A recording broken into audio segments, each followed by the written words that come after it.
ñu mën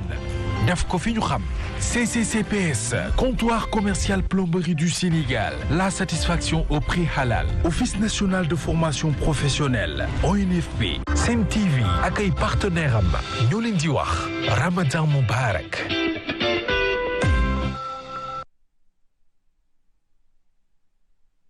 Sur le plateau ñuy jaajëfal bu baax a baax suñu ay partenaires ñu ànd ak ñun ci grand plateau ñu dellu siwaat ci waxtaan bi wax naa ko tout à l'heure tey dañ fi dalal gan gu rëy mu di suñu papa le docteur Ahmed Khalifa Niass donc tey mu ngi noonu dinañ waxtaanee lu bëri ci wàllum société xam naa ci la ñuy dugg sax deuxième partie bi wàllum société mais Cheikh Omar réseaux sociaux yaa ngi toj ndax sa photo bi quand même. ah mais pël bu delloo Fuuta moom wàcc na mais daal ay Pierre Cardini la nag. Pierre moom sama noonu la. mais kan ma gis xoolal Mbaye dafa dégg nag.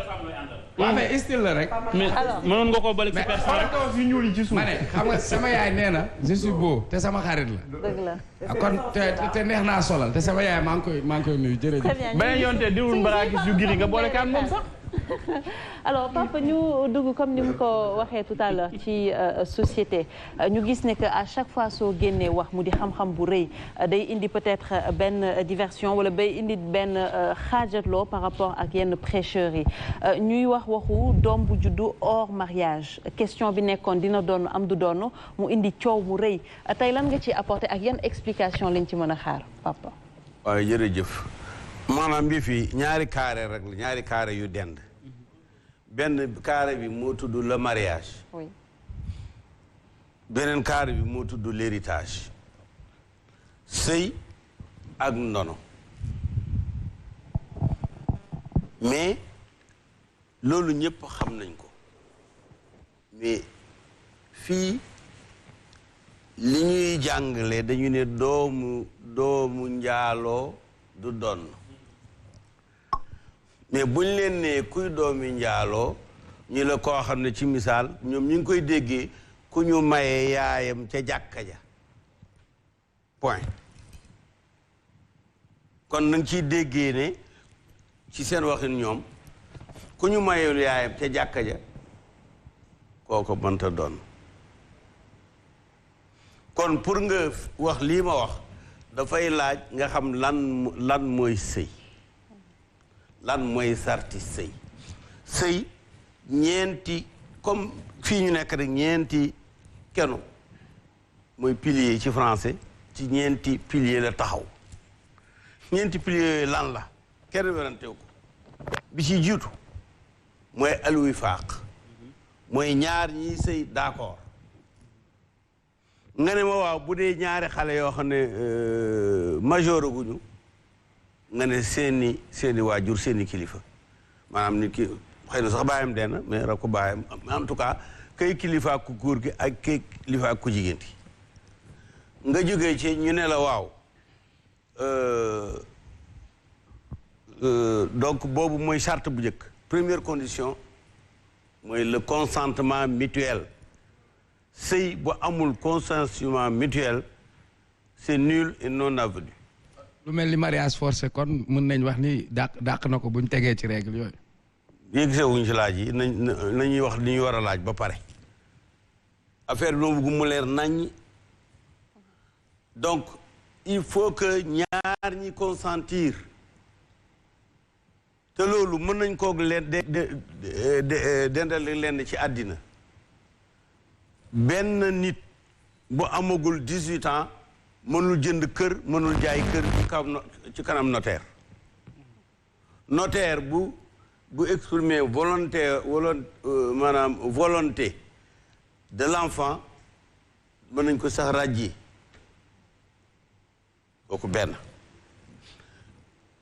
xale bu amul 18 ans benn service de mine du bind carte grise ci turam xanaa kooku leer na aussi sëy ci boobu àtte la jaar normalement ku amul 18 ans muy góor muy jigéen mënta maye boppam mënta fase boppam xam naa ne loi bi ci 16 ans la ko teg mais li ci réew mi ñoom fañ ko teg mooy bu gisee deret wala góor waxuma la sax bu gisee meew kii day gis meew kii di gis diwtiir wax léegi su fekkee ne ñaar ñooñu c'est maanaam bu ñu doon topp loolu ñuy wax di ko jàngale ci téere yi am na jigéen ñoo xam ne à 8 ans la ñuy gis baaxu jigéen te ñooñu mën nañoo ëmb wasin mais xale boobu mën naa ëmb wasin di ànd ak ay doom ñuy fo xam nga jeeg la physiquement mais mineur la ci charia ndax comme ñenn ñi nga xam ne comme yenn ustaas yi ñoom dañuy gis ne téere bi dafa ne jigéen bu gisee mbërëg waaye ki gis mbërëg maanaam mooy kii bu dee daf ko gis à l'âge de 8 ans am doom à l'âge de 9 ans est-ce que kooku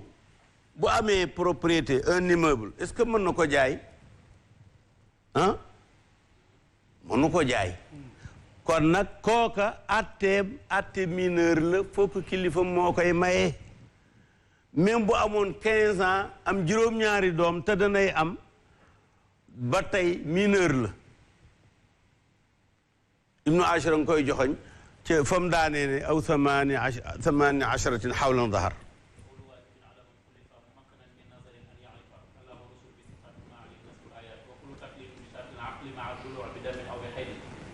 aw xamli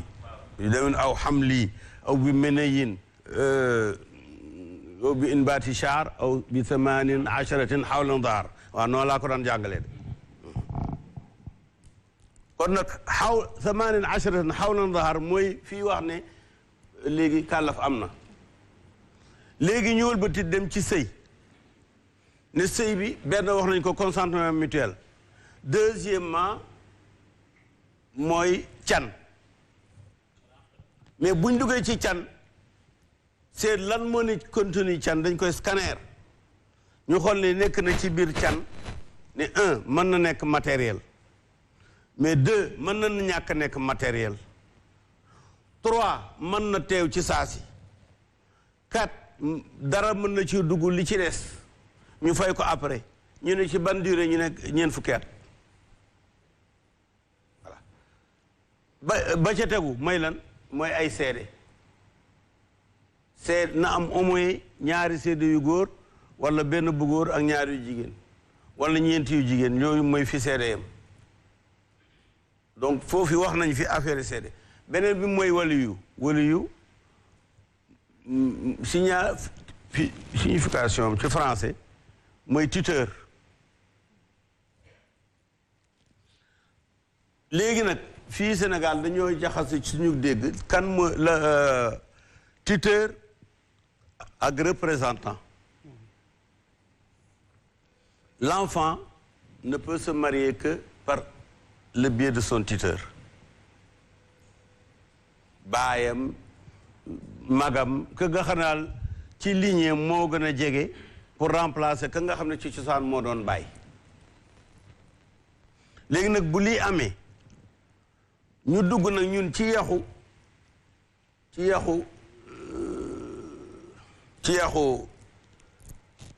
tuteur bi buñ duggee ci yax bi waxoon nañu faaq waxoon nañu sadaax waaw can li ci boppam nangu nañu leble ko nangu nañu def ci avance nangu nañu teewal ko lépp mais kon nag canu immatériel lan lay doon mooy am na jigéen boo xam ne man kii nañ ma ko may rek moom doy na ma can bàyyi naa sama can donc luñ sañ a bàyyi la waaye kenn ko mën a bàyyi buñ ko bàyyee rek dafay mel ni jël nañ ko dispense la buñ la dispensé ci kayit yi ça veut pas dire que kayit gi waru fee ne mais dispense la dañ la ci joyal ne na noo ko defee baax na moom cosaan loolu moom kii boobu li nga xam ne moom mooy can mën na nekk xam-xam seen kanam fii maye naa sama doom ba sax moom moo maye boppam parce que am na âge ba moom moo toog jëkkër ji toog ne ko maa ngi lay ñaan ci sur kooku tontu ne la ko fas naa yéen sëyal la yéen ñëpp gis ngeen ko à la télé mi ngi ci réseau yi loolu modèle la ci charia. Docteur ni ngay faralee di définir diine da nga koy faral sax di wax ci sa ay kàddu que diine ji mettiwul mais nit ñi ñoo ko bëgg a mettil ak ay explication quand même yu xel mën a nangu mais li ci suñu problème rek mooy pour la plupart du temps yow rek yaa ci da nga ciy wéet prêcheurs yëpp en général du ñuy faral di partager li nga xamante ni moom ngay faral di wax loolu itam lan lañ ci mën a déduire. waaw ubbeeguma laaj yi parce que dafa may perturber ci téere yoo xam ne maa ngi ko dajale sama bopp di ko génne. waaye mën nañu xam ne il y a dans les prêcheurs il y a 80% qui sont pour des raisons pécuniaires comme loolu ci olof laa ko wax. ma ne bëri na waarekat woo xam ne bi mu ñëw indiwul dara te bëgg na lu mu yóbbaale kon wax ju mu wax amaana bëgg lu mu yóbbaale ci kër ga. nga xam ne moom dafa presque daf ko def sous contrainte dana ci am.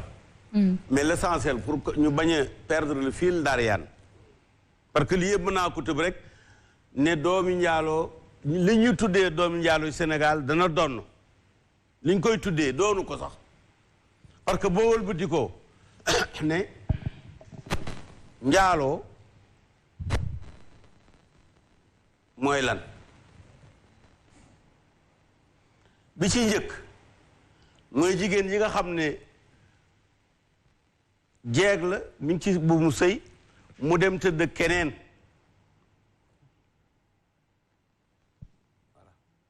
mais pourtant ci charia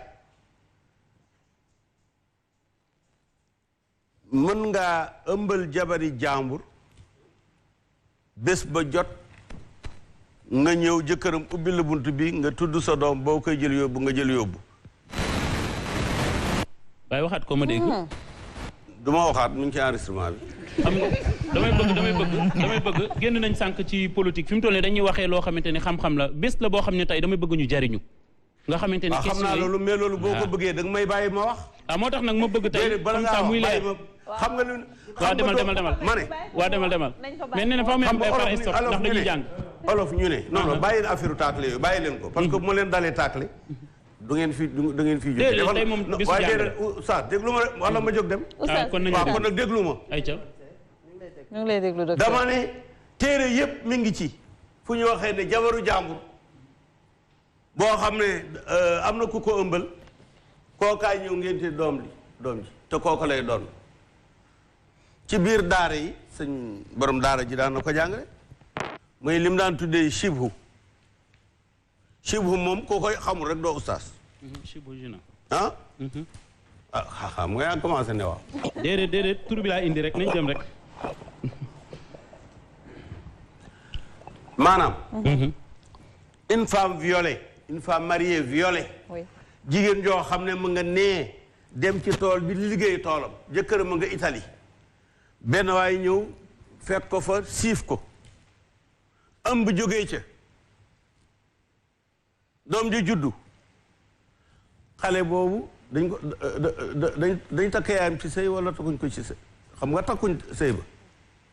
bu boobaa sharia li mu wax mooy doom ja dañ ko askanalee ki nga xam ne moo ko ëmbal te du jëkkëram jigéen kenn mënu ko reprocher dara parce que dañ ko ëpp doole def ko doom ju juddu doom jooju juddu doom yi këdul jëkkër ja la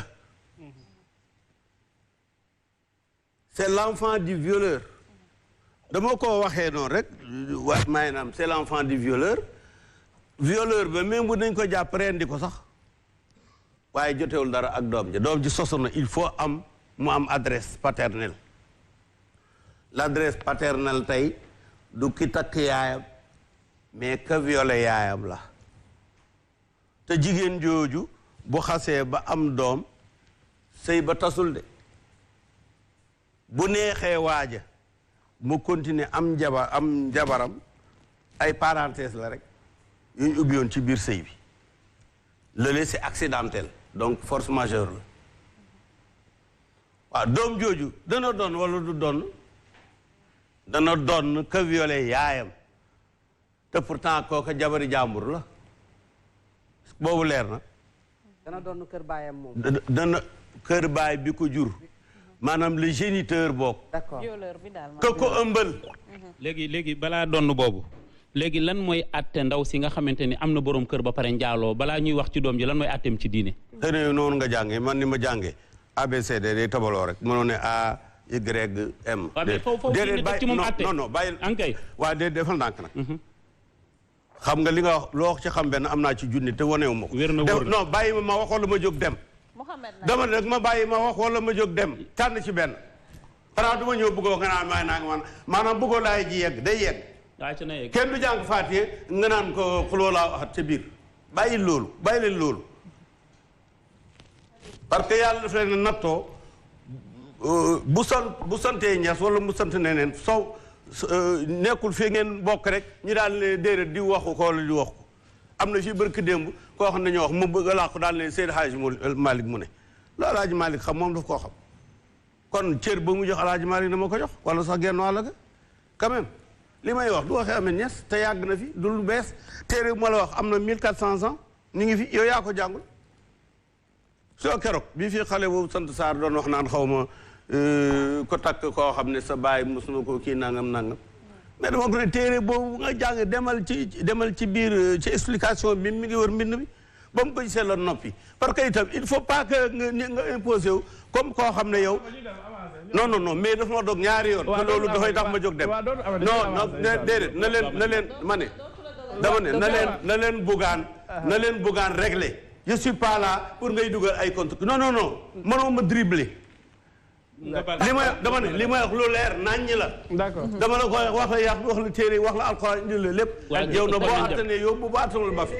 loolu la d'accord nee nañ ko bàyyi mu doxal ci bu da tey ji li mu wax ànd naa ci. day wax ci téere bu mu ne parce que dañoo toll ci jàng ñun. téere boobu mu wax am nañu ay ndaw sawar nañ dañuy dem jàng. benn problème damay dem papa dalay bàyyi nga yeggali. il faut que ce soit clair. c'est très clair saa yoo demee. nit ñëw pour ne man ba amee soo waxee dama ko d'accord ma ci. non yëf yi du d'accord ci ñàkk ci d'accord. affaire bi xam-xam la téere bu ne naññi la bu leer naññi ñëpp ko jàng. mais lañ cay déggee du benn. waaye yow jàng nga ABC ak jàng nga ABCD je suis d'accord. jàng nga 1 2 3 4. mais est-ce que mën ngaa lire équation. te équation alphanumérique rek kenn mënu ko def jëloo ñaar yooyu. mais jàng ABC taxul nga mën a def une équation. alphanumérique ou numérique du noonu waaw kay boo nee waa ji équation bi ay 1 2 3 la te man mën naa 1 2 3 mais c'est pas comme ça man damay jël yax yi mën naa dem sax ba fa mu cosaanoo ba cosaan la sinon da ngeen di lor nit ñi rek nit ñaa ngi bëgg a déglu nga ne waaye wala nangam ñu ne ma non arrêtez-moi ça c'est un théâtre que vous arrêtez. soo ubbee question yi tamit ñu commencé ñu soo si commencé mënumaa ubbi il faut mu leer question te ñu di ma tacler comme su fekkee woon ne non ça c'est pas le rugby il n'est pas violent da ngay dégloo rek boo dégloo nag yow demal say téere bu dajeeg li nga xamoon keroog waa ji ma ko wax ci risaala du ma ko ne jëlal xatma rek nga jàng ci biir loola ci biir jàng na téere bi te moo suñ ko koo jàngal bon donc wax nañ ne sëy noonu lay amee mais sëy dafa bari ay type de sëy des types de mariage borom xam-xam yi daje ci ne ponk yi nga xam ne mooy fondement wu sëy bu ca benn duggee njaaloo amatul lan moo am mariage à régulariser ultérieurement mu mel ni koo xam ne dañuy def lotissement ca Pikine ne ko yaa moom loo numéro 445 jox ko plan beeg yëpp ak attribution bi est-ce que loolu tax na boo demee domaine boo defee droit réel bi doo ko fa gis mais propriétaire la ni ñëpp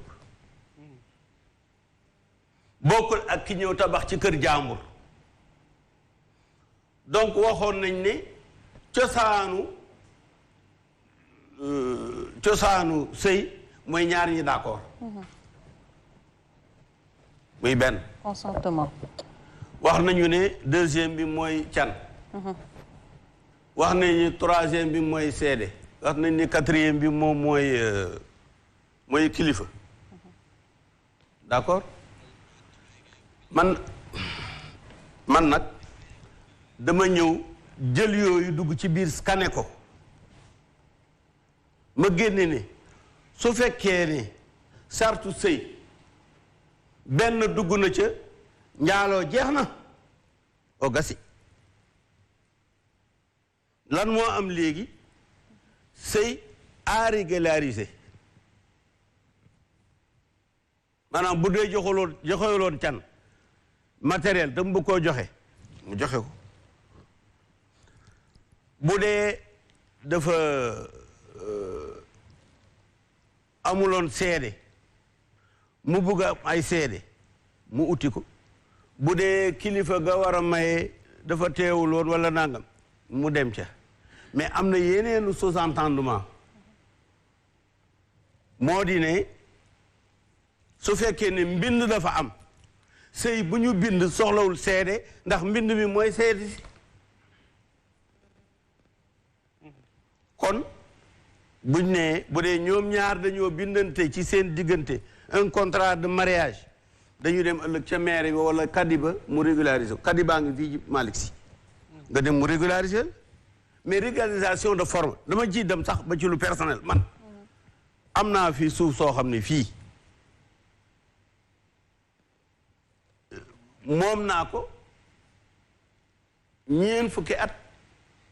door ko mën a régulariser am këyit pourtant dañ ma il faut que nga jaar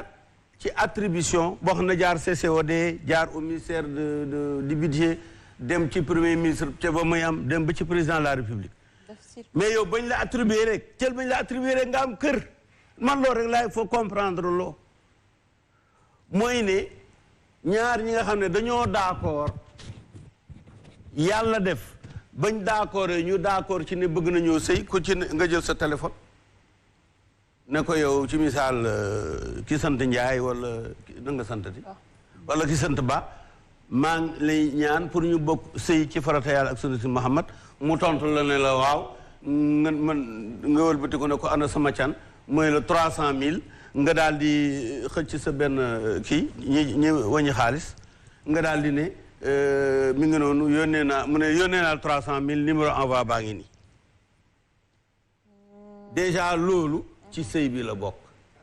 diggante booba doom ji ci juddu mënoo wax ne kii du doomu njaaloo boo ko waxee yu sa bopp la ñuy dóor dëgg la gars yi dañuy jëriñu pour nit ñi dem ca jàkka ja ñu maye fa mais loolu bëgg xaalis rek la mais maye sëy ci jàkka sax dafa araam jàkka pour jaamu yàlla rek la yaxu alxuraan dafa araam waaw parce que yàlla moo ne wa anna masaajida lillaahi falaa tad'u ma'a allaahi ahadan jàkka yi pour yàlla la bu ñu fa tudd keneen kon bu ñu fa nekkee ne Faat Diop mooy say manjaay loolu waru faa ne ñi nga xam ne sax am nañu ak muus dañ koy def ci peggu jàkka ji ci de benn mbaar benn annexe te itam Sénégal rek ko koy def c'est une invention purement sénégalaise doo lu ko boo duggee màkk foo nekk nga taw ñu takk doo kenn ko takk sëy ci Kaaba nii Fass gii nii fereen fudul foofu fii ñun ñoo créé benn dafa am lu tudd islam bleu blanc rouge fii du ko maye mais wow tubaab yi kenn du tàmbali dara gàmmoo la te commencé wu bisimilah ñu jàng juróom-ñaari bleu blanc rouge tëjee ko salaatu faatiha am na fii ay gàmmo ay kii yooyu moo fi amoon temps colonisateur kii du l'islam bleu blanc rouge man la ma wax ay yeex yu weex tàll la te xëy na bu duloon dog bi may dog ba ma perdre sama fil de kii naa ko bu yàgg moo tax ma ne buñ ma dog mag du toog di wax lu am fayda nga dal di dugal yow bala ngaa tontu dégg ñaari nopp la nit am benn gémmi waaye na déglu ñaari yoon door wax benn yoon bon donc l'essentiel est que am na ay formule de mariage TikTok te yàlla da koy nangu te doon ñu nekk ci njaaloo te buñ duree doom dana am dana doom yoon la day doon léegi nag affaire la doon ci boppam moom laa bëgg a décortiquer waaw wax naa leen ni ki siif ndaw si moom mooy bàyyi doom jëm ëmbal ci kaw doole du boobu leen am na beneen façon mooy jaawale maanaam xam nga da ngay si ci kër yi ñoo xam ne ñëpp dañuy tëdd ci biti di féexlu léeg-léeg kenn yeewoo ci nelaw dugg kii yeewu dugg néegam foo xam ngeen ne ay jaawale dana fay am maanaam kii dugg na foog ne jabaram lay seet bañ defee ba bër set mu ne laay lay la laaw waaw mais bu ca ëmb jógee kan mooy baayam mooy ka jaawale kon nag doomi jaawale du doomi njaaloo doomi siif du doomi njaaloo kan nag mooy doomi njaaloo doomi njaaloo mooy ki nga xam ne doomi li ñu tudd alxuraan tudd li'aan mooy kii jabaram dafa ëmb te xelam dalul ci ëmb bi waa ji mën na fekk am na Italie fukki at ñëw gis na jabar jaa ngi ëmb dana fi am bu boobaa su fekkee ne ndaw si wax na ki ko ëmbal kooku mooy nekk bàyyi doomam te day noonu kooku ci sharia parce que souci l'islam mooy xale bi nga xam ne dafa juddu xamul dara xamul boppam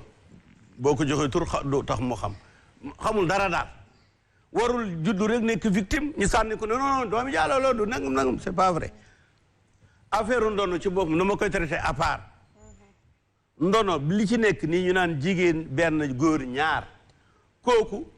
mooy litige atte la atte ñi d'accordul ci nu ñuy séddee seen alal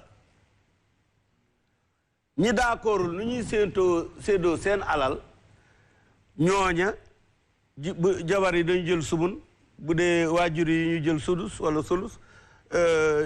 li ci des mooy maa baqee lañu ko tuddee mooy li ci des mu dem ci jigéen benn góor ñaar mais lay cosaan ki dee gannaaw bu mu dee bàyyi fi alal bàyyi fi njaboot goo xam ne amul mineur ñooñu luñ def ci alal je ba d'accord ci rek noonu la bu leen neexee góor jigéen yem bu leen neexee jigéen ëppale góor bu leen neexee jigéen yi jël lépp loolu parce que ki dee moomatul dara ñii dund mbàyyi leen fi ñu war ko doon ñooñoo moom yëfe ñooñu luñ d'accord noonu la bu ñu d'accordul nag ñu dellu ci règle bii nga xam ne règle de solution de litige la waaye fii dañoo jaawale yi fii foog ne la solution de litige proposée est une obligation divine elle ne l'est pas du loolu xam nga war naa leen léegi waaw waa ki ñu siif doom ji ci waxin du doomeeraam la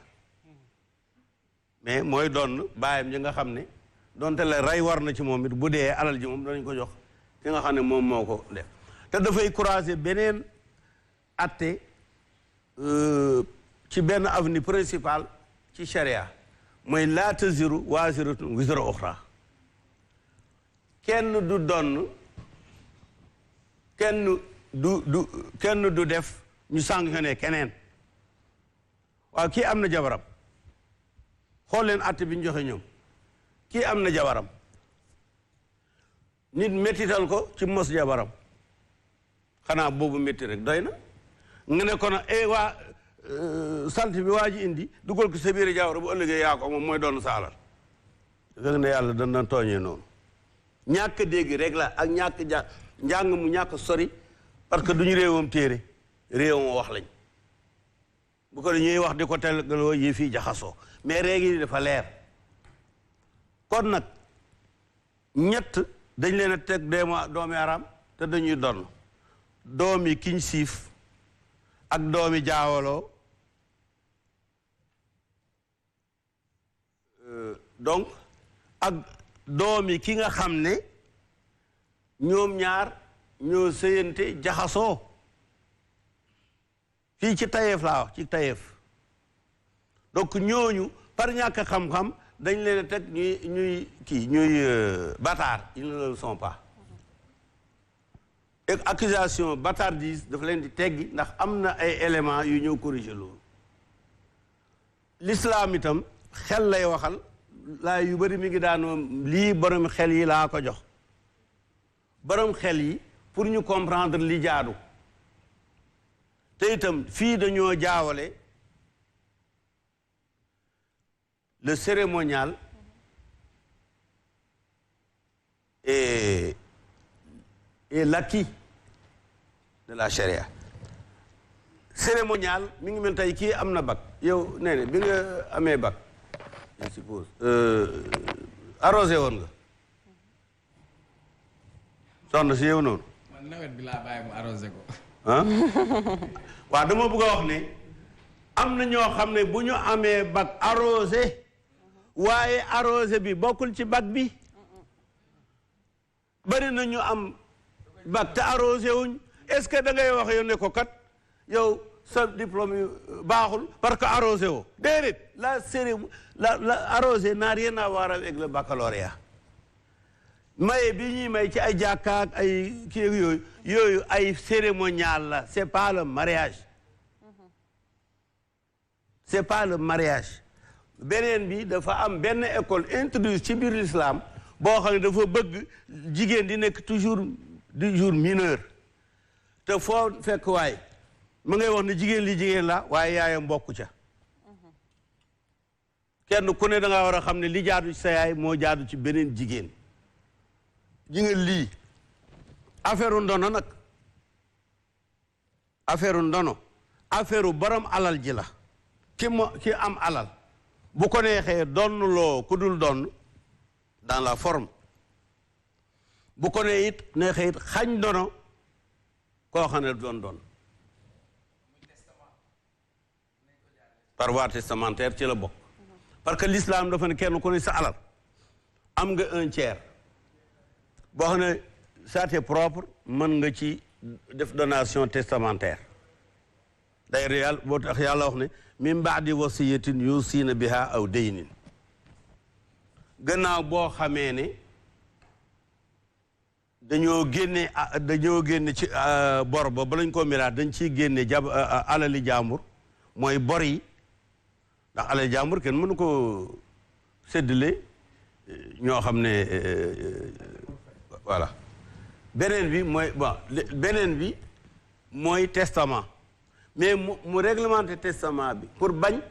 nit ki xañ ay ndonoom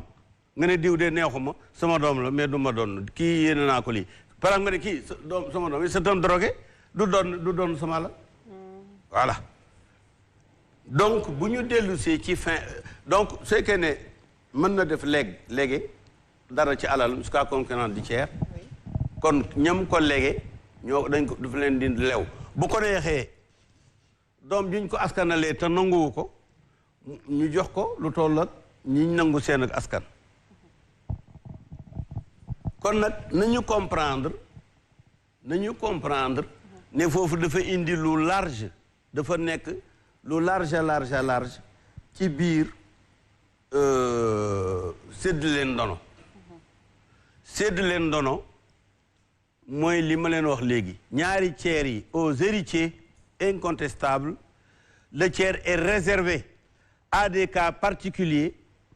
et selon la volonté de la personne mooy lii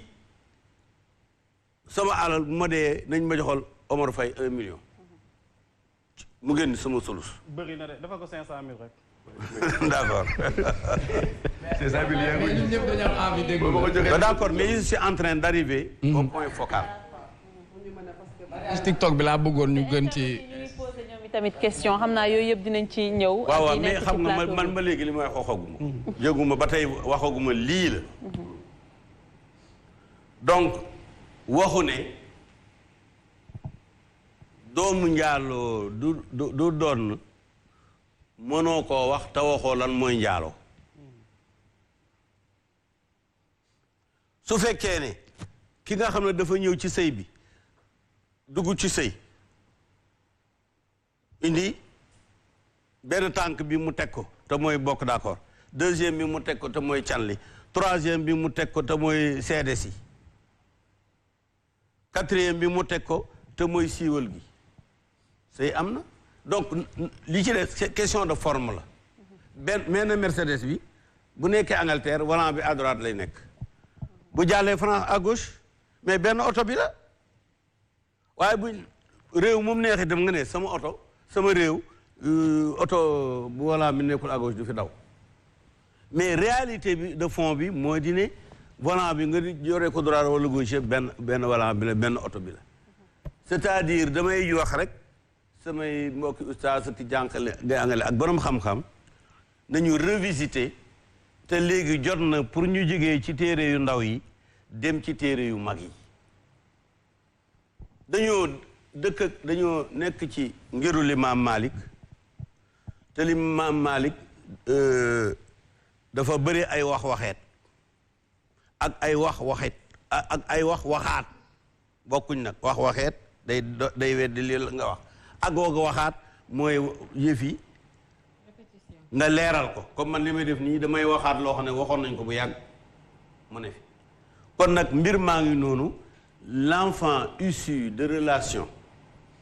entre deux adultes quand il y a consentement mutuel peut-être qu'il y a eu un objet de monétaire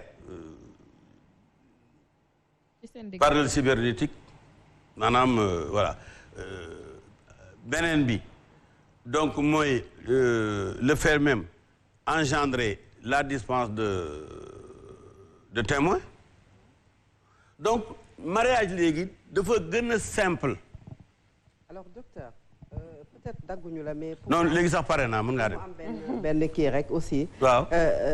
lii dafa doon loo xamante ni peut-être que bëriwul lu ñu ko dégg. bien sûr am na ñoo xam ne sur le plateau c'est la première fois ñu dégg explication bu mel nii et que souvent day nekk ay polémique est-ce que yaa ngi xaar que ne lii nga wax tey mën na jur beneen polémique encore ci Sénégal jëm ci doomu Diallo boobu nga xam ne wax nga ne day donnu bàyyam bi nga xam ne moo ko man li ma wax le léegi géniteur. dama ne li ma wax léegi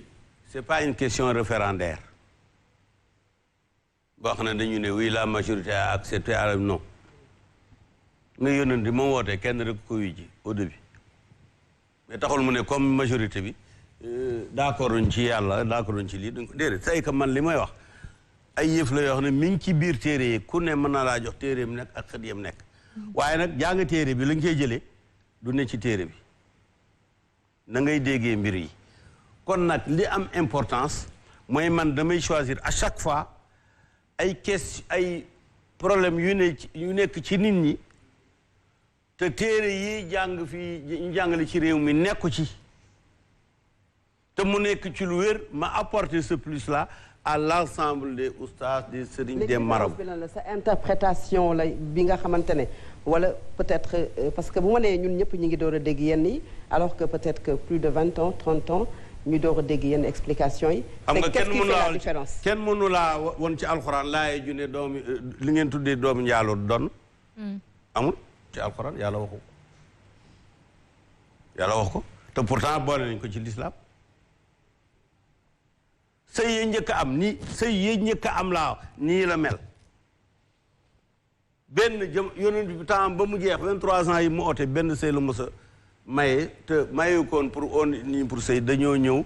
julli ba pare nii bëgg a dem mu ne toog leen na ngeen seede ne sama doom Fatimatu nangam mu def ca benn xutba bu yaatu Seydina Omar toog na ak taxaw na ak Seydina Ali yu ñuy waxtaan doomi Seydina Omar ñëw am lu jóbbante bu mu doon jox baayam fekk yaay ma ko yebal Omar ne Seydina Ali ne ko kii sa doom la mu ne ko waaw mu ne ko ah man de xamoon ne am nga doom ju rafetee nii mu ne ko gis nga ko de nangam mu ne ko may ma ko mu ne ko ah yow nga kenn waaw ba mu ko waxee na ko Seydina Omar waxee tonto dafa leerul daal dafa nuancé mu ne ko Aliyu déggee ko ca te Aliyu ko naqareyoon deret la ne ko ah danga may dàq mu ne ko déedéet ay dara karaara ndax ku denc doomu yonent bi kenn jomb la pour lim nekk xale da nga nekk mag fekk xale bi dellu mu ne ko buñ demee danañ ko sang solal ko naa ko jox benn gëtt mooy parfum nga yóbbul ko ko wax ko ne ko bu ko indee ba fekk la sa néeg jox la cadeau bi boo ko bëggee may naa la ko xale bi ñëw dugg joxe parfum bi Seydina Aliyu am mel ni am lu mu doon xool ci óomu xale bi rek xale bi daal di ko jël loxo bi am nu mu ko def ci kanam gi mu ne ko toogal sama jabar nga noonu la ñu nuyee mariage bu simple saaba yi boo ni ñu naan mayante y avait pas de cérémonial y avait pas tout ça. mais dañu la dégg sànq aussi nga ne mariage TikTok déggoon nañ aussi Ramadan TikTok mais mariage TikTok moom mooy lan parce que suñu déggee mariage TikTok aussi c'est la première fois ñu koy dégg. mooy sëy bu gaaw rek. sëy bu gaaw mooy mariage TikTok gaaw léegi li xew yëpp ci génn guddi gi lay xewee. man docteur dama bëgg. mais man fi ma la dégg sànq nee na ci mariage TikTok bi man su ma la déggee TikTok mooy tey technologie man Cheikh Omar may waxtaan ak koo xam ni mu ngi nekk à distance bi ñu waxantee ma ak moom ci WhatsApp ñu déggoo muy li nga doon expliquer mooy preuve matérielle. mooy consentement am na ma ak moom waxtaan nañ bu ñu waxtaanee ma ne ko bëgg naa ko moom mu ne bëgg na ma. ñu déggoo ci dot bi nga doon wax muy cangli. ba ñu waxtaanee ko ci forme boobu mais après ma dégg la nga ne régulariser donc est-ce que tey loolu mooy mariage à distance par exemple nit ñi ak technologie est-ce que mooy bu fekkee comprendre naa la est-ce que loolu mu ngi ci ñëw gën ko leeral parce que bu fekkee ñun traditionnellement ci biir jàkka ji lañ doon toog bu ñu jàppee sëy jàpp nañ ni seede yi ñëw nañ kilifa yi ñëw nañ alors que 2 personnes. majeur ñu am lu ñu consentir après nga wax ñu aussi nan lañ def ba buñ ko régulariser. waaw man dama xool li fi daan am suñu ndey yëpp li fi daan am ni mu daan amee ma xool technologie bi mu avancé lan la ñu may loo xam ne danañ nekk toujours dans l'esprit d'antan te duñu tooñ gu toll ni njaaloo gu toll ni nit ki duggal doomam ci fuur bi ndaw si yore ndaw si dog ko ci ba mu ñor mu génn di doomu aadama am tous les droits ñu ne ko non y a pas eu de cérémonie pour ta maman la cérémonie n'est pas ce qui est visé loolu leer na ahaali gonga an kay ahaali gonga ay gongay gonga man fi ma bëgg a ñëw docteur mooy fan yi dama toog di la seetaan ci benn télévision de la place nga wax ni ku mu neex jug taxaw ne maa tey wooruma fii ak yaa ngi ami koppar mais ba tey itam leeru sama bopp mu bëggoon peut-être nga leeralal ñu loolu. waaw xam nga waxin dafa am waxin am mais waxin noonu mën a demee rek il cache ou il transmet la même réalité ci misaal am na ñoo xam ne pour dee dañu ne dee na ñu ne gaañu na ñu ne wàcc na liggéey ñu ne làqu na bu dee Saalum ñu ne génn àddina mais yooyu yëpp li muy exprimé benn affaire bi rek la maanaam wax yi ñuy wax li ñuy transmettre man foofu laa nekk c'est que man même le langage monétaire a changé léegi dañ lay kii sàngam Western Union nangam du jeex du xaaj mais buñ la ko defee yow bu tey sa téléphone bu sonné rek nga ne ah comme am na ku la war a yónnee bu sonné rek da ngay jàpp ne daf lay yëgal ne yéen nañu xaalis ba mais est-ce que ki la jur wala ka jur kooka ñoom est-ce que daan nañ mën a jot xaalis ci téléphone la réponse est non mais est-ce que c'est une raison absurde pour dire que téléphone bi bu ma ci gisee ne yónnee nañ ma 500000 dama dem jëli ko parce que xaalisu téléphone rek la xaalisu téléphone dafa wecci xaalisu këyit dafa wecci xaalisu gal dafa wecci urus qui était l'origine donc su fekkee ne ñëw nañ ba tey jii nit ñi amuñu possibilité mën a exposer mën a relire faire une relecture correcte du Coran te mooy sama objectif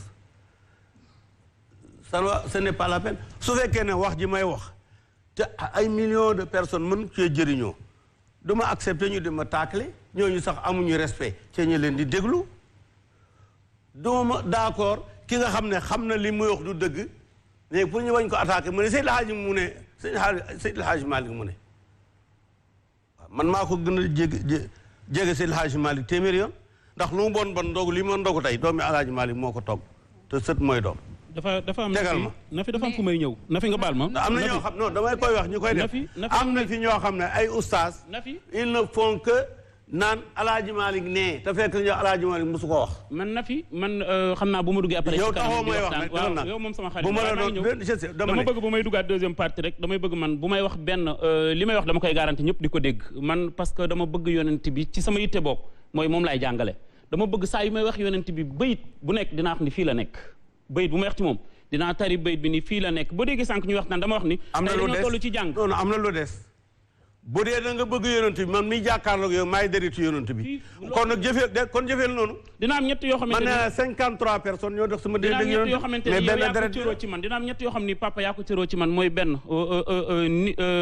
bu dee ci tarixa bi la rek yow yaay sama wayjur loolu rek tënk na lépp kan yow yaay sama baayu tarixa tey bu fekkoon ni charte tarixa bi la bi rek charte tarixa bi la ma jàngale fàkkatu tulaab mu awwi leen fi xawlihi li man ba maa ngi jégalu sax li may wax ci kaw ndax kàddu tarixa bi mais sànq da nga wax benn wax mooy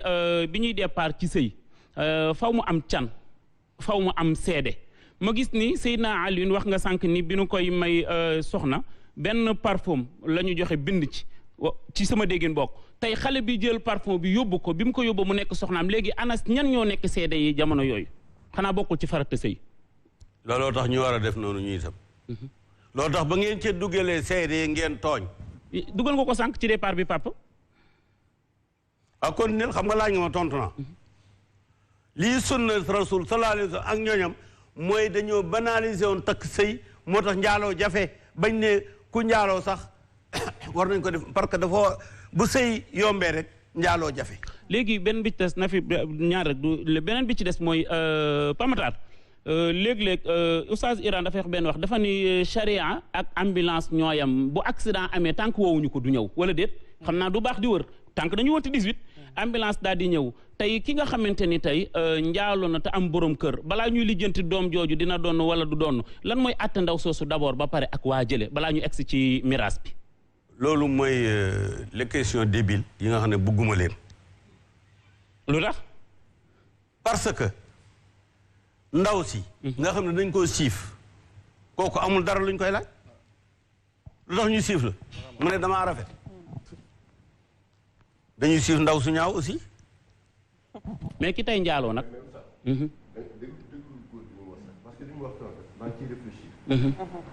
parce que femme bi dañ ko fekk violé ko victime la viol waaw c'est-à-dire que ñaar waaw attends dañ ko fekk violé ko ki ñu violé ci doole ku góor ki ba dara am si est-ce que loolu njaaloo la keneen ki mu ne di ngeen nekk fenn tëddandoo guddi jot kenn xàmmeewul sa morom nga yaakaar ne kii sa soxna la nga fekk sa kër ga nga ñëw tëdd ak sëy ak moom fekk da nga juum kii naka du sa soxna est-ce que loolu njaaloo la waa léegi déglu même benn baat waaw si njuumte yooyu Sénégal dëkk bi ñu nekk ñun waaw tey ni ñu gën a miine njaalo tey boo nee doomu njaalo day doon nga dem ci Facebook bi wala nga dem ci internet bi commentaire yëpp li ñuy njëkk a xalaat mooy tey Mouhamed Mbaye de daje na ak benn xale bu jigéen yaa ngi dégg ñoom ñaar jotuñoo sëy njaalo dox ci seen diggante mais waa ji reconnaître na ni xale bi kat moom moo ko jur doomam la yaa ngi dégg bi ndaw si setee ñu jël ko may ko waa ji mu nekk soxnaam am nañu yeneen doom yoo xamante ni ci farata la ñu judd mais xale bi nga xamante ni papa Khalifa njëkk na judd te papa mag yaayam jotuñoo sëy ba mu set kooku ndax bu doon ndono jotee day doon wala du doon. xam nga loolu tax ma ne bul poser question parce que lii nga wax bu doon ay borom xam-xam am édition ñoo fi toog dañ lay génne saal bi. déedéet parce que tey amul benn borom xam-xam bu ñu koy di wax lay génne saal bi xam nga lan la. lu tax. da ngaa tuddee ji kooku mu ëmb da nga ko tuddee doomu aram te du doomu aram. moo tax may laaj tey yow la ñu am. waaw loolu laa wax dama ne la comme dëggal na benn ci ñeenti conditions yi te mooy d'accord na ak ndaw si te ndaw si majeur la il y a mariage même à régaliser à améliorer mais buñ ko bàyyee noonu sax mais doom ji du doomu njaaloo loolu sëy la. mais sëy la kay. non non Aliou xoolal non dafa am loo xamante ne bu fekkee ni wàllu journalisme la. kooku liñ koy bàyyi yéen ngeen doxal. mais ñoom ñaar sëy doxul ci seen diggante ay dox dajalañu ñoom ñaar. ci diine laa lay laaj. waaw ci diine laa lay laaj tey góor gi la ñuy laaj tey dama ñëw ci bokk ci ñuy laaj. waaw de dama lay laaj rek ci diine. waaw lan mooy njaaloo lan mooy njaaloo ndëgam ñaar ñoo xamante ni ay personnes yu majeures yu mature dem sëy ji njaaloo la wala koo xamante ni dafa am soxna wala am jëkkër bàyyi fa dem di sëy keneen mooy njaaloo lan mooy njaaloo ci charia. mais Pape Matar bu ma la doon jox njaaloo tey mën naa la wax ni la benn grossiste la boo xamante ne da nga ciy coppati di génne xaaral étape par étape mais ñaar ñu sëyul laa la wax li ma lay wax dégg nga yàlla sëg ñaar yu sëyul buñ bokkee lal sëy nañ déggal wax ji buñ bokkee lal ci consentement mutuel ngir sëy nañ ci ban ngir comprendre loolu ci ban ngir damay non ne bu mu njëkk indi mooy consentement ci ngir Malik ibnu Anas ci ngir Malik ibnu Anas ci ngir man bokk man chaque jour ma